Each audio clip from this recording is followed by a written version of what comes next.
bélicas entre Israel y el grupo Hamás o la Franja de Gaza ha despertado en el mundo muchas reacciones, entre esos la del presidente Lula, el presidente Petro, los países africanos y la OMS, entre otras entidades que señalan a este problema de esta manera tan atroz. ¿Qué es lo que está pasando con el conflicto entre Israel y la Franja de Gaza? Vamos a hablar con Juan Negri, analista internacional. Es un tema muy delicado, Juan, porque, claro, cuando un país trata de genocida a alguien que sufrió un genocidio, estamos hablando de violencias que se justifican de un lado y del otro lado no. ¿Cómo estás, Juan? ¿Qué tal? Buen día, ¿cómo estás? Bien, bueno, haceme un poco el análisis de si esta reflexión que tienen estos países tiene que ver más con la geopolítica mundial que con el conflicto en sí. Sí, por supuesto hay algo de geopolítica. Creo que es el caso más evidente es Brasil, que históricamente durante los gobiernos del PT, del Partido de los Trabajadores de Lula, buscó siempre mantener una posición autónoma en política exterior y de alguna manera diferenciarse lo más que se pueda de Estados Unidos, ¿no? Brasil se considera a sí mismo como un polo de poder distinto a Estados Unidos que tiene autonomía. Y eso explica en general gestos autonómicos, gestos como, por ejemplo, una mirada bastante complaciente con Rusia también, que le trajo muchísimos problemas a Lula en Europa, donde obviamente Rusia hoy es enemiga número uno, y también en la cuestión israelí. A eso se suma la izquierda latinoamericana, y esto también explica el caso de Petro en Colombia. Históricamente ha tenido una visión muy crítica del Estado de Israel. Y hablando de países africanos, ¿no? Vemos que muchos países se han plegado también a plantear, obviamente hay algunos países africanos que son parte del conflicto. Egipto es parte del conflicto histórico en esa sección del mapa desde hace muchísimo tiempo, fue parte de el anterior ataque de Yom Kippur. Es decir, hay situaciones en los países que también tienen que ver con la geopolítica o tienen que ver más con la parte territorial y el defender la Franja de Gaza como territorio. Porque acá volvemos a la historia. ¿De quién es esa Franja de Gaza? Si realmente lo que se ocultan ahí son todos terroristas o hay gente inocente. Porque cuando hablamos de genocidio, nadie habla de matar o de eliminar terroristas, sino que habla de gente que nada tiene que ver. ¿Cómo está hoy ese conflicto, Juan? El conflicto, estamos en un momento de difícil solución. Yo creo que el conflicto ha sido tomado, incluso antes de octubre del año pasado, ha sido tomado por los sectores más extremos de ambos lados, con lo cual la posibilidad de un acuerdo estaba lejos. Después de octubre del año pasado, después del ataque terrorista de Hamás, obviamente eso es aún más lejano. Israel se siente obligado a defenderse de un ataque salvaje. Su población en parte también se lo pide. También pensemos que la población, la ciudadanía israelí vive con miedo. Y por supuesto, nadie dice que en la Franja de Gaza son todos terroristas, pero claramente la exacerbación del conflicto bélico entre Israel y Hamás ha traído sufrimiento a una zona del mundo que ya tenía problemas gravísimos de sobrepoblación, de pobreza, etc. Y por supuesto, los países vecinos, los países africanos, el caso de Egipto que mencionábamos, bueno, Egipto fue uno de los países que entró 3 veces en guerra con Israel, ¿no? Es decir, en el 48, en la guerra de los 6 días a fines de la década del 60, en Yom Kippur, que recién a fines de los 70 normaliza relaciones con Israel. Y la pregunta, bueno, digo, ¿de quién es esta tierra? Es decir, eso, digamos, tendríamos que dedicarle todo el programa, ¿no? Es decir, pero todo esto se remonta al desmembramiento del Imperio Otomano, a la gestión británica en Palestina. y a la necesidad de Occidente de crear el Estado de Israel inmediatamente después de el Holocausto y las tensiones que eso generó en el área, porque también es cierto que los países árabes recibieron muy mal, ¿no?, la creación del Estado de Israel y apenas creado lo invaden, ¿no?, que es la justificación histórica de Israel es estos países nunca aceptaron la existencia de un Estado judío.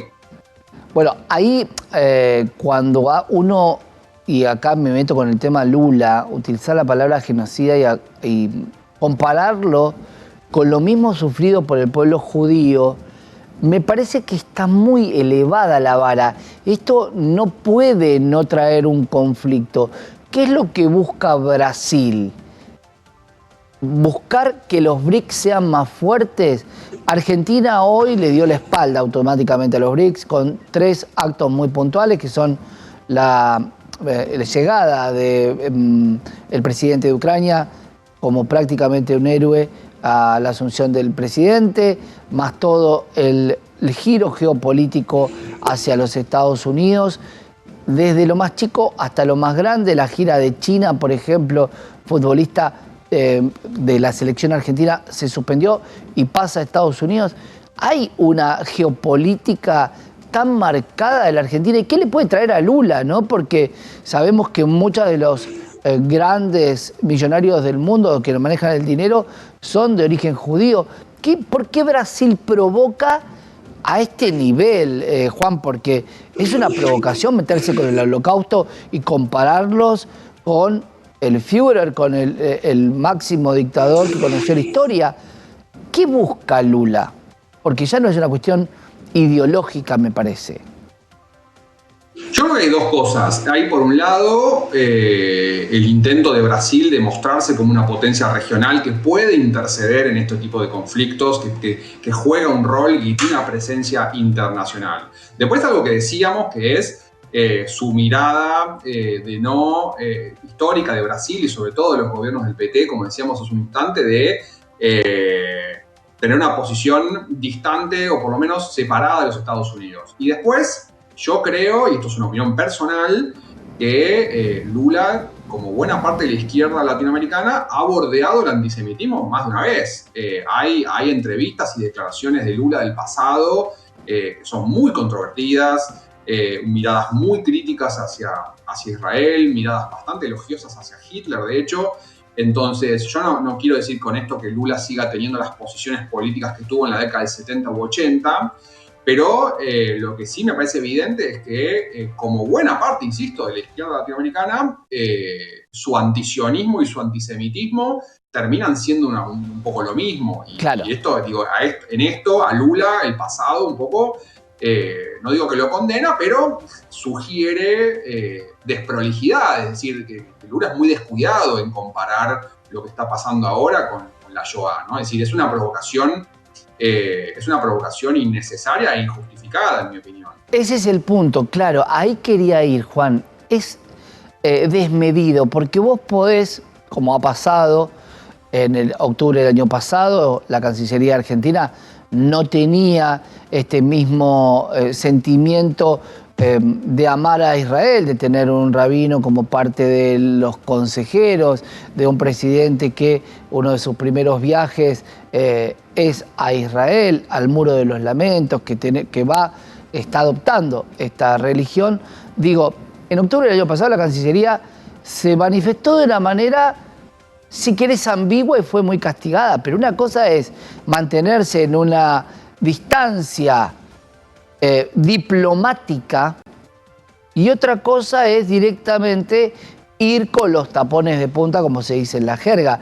Por eso digo, ¿qué es lo que busca? Y ahí me pregunto si el comercio con Israel y con los Estados Unidos de parte de Brasil no puede estar afectado. Definitivamente, yo creo que esto va a tener algún tipo de consecuencia. Los vínculos comerciales en general tardan más en verse afectados, salvo que ocurra una cosa dramática. En su momento Rusia, por ejemplo, sí sufrió muy rápidamente el corte de vínculos con Europa. En el caso de Brasil no creo que ocurra en el corto plazo. Sí ha traído, por supuesto, problemas diplomáticos. Hubo conversaciones, llamados a los embajadores tanto israelíes como brasileños en Tel Aviv como en Brasilia. Pero me parece que más que un interés comercial, me parece que hay un interés de Brasil geopolítico de mostrarse crítico con el Estado de Israel en este conflicto. Juan, la última para cerrar y que te pregunto, ¿cómo está la situación hoy del conflicto y cómo podría parar este conflicto? ¿Por qué digo cómo está?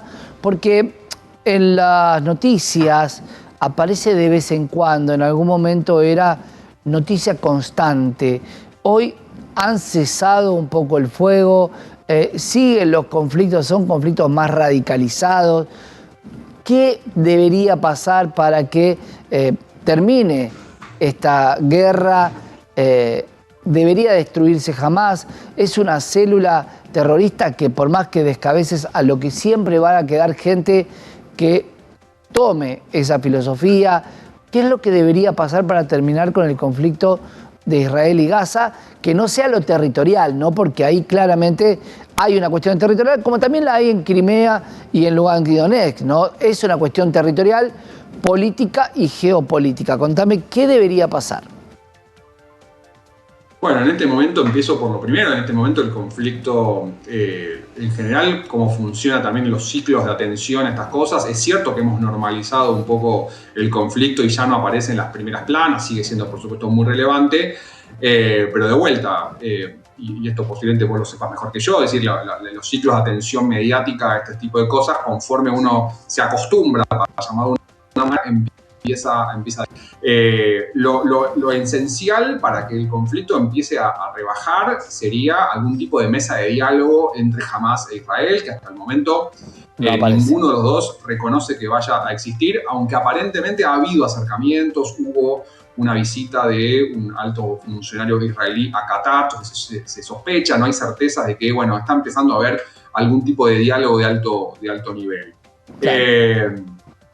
Bueno, Juan, es decir, hoy yo lo veo lejos, ¿no? Es decir, Israel tiene Y cuando hablamos, Juan, del mundo árabe, también hablamos de muchos otros países que también están alineados y que también reciben ayuda de alguna de las grandes potencias. Juan, vamos a seguir viendo este tema y charlando seguramente porque la geopolítica es algo que está moviendo al mundo y que también le afecta a la Argentina. Gracias, Juan. Muchas gracias, sí. Un gran abrazo. Juan Negri, analista internacional. Quédate que tenemos más información acá en la pantalla de Canal E.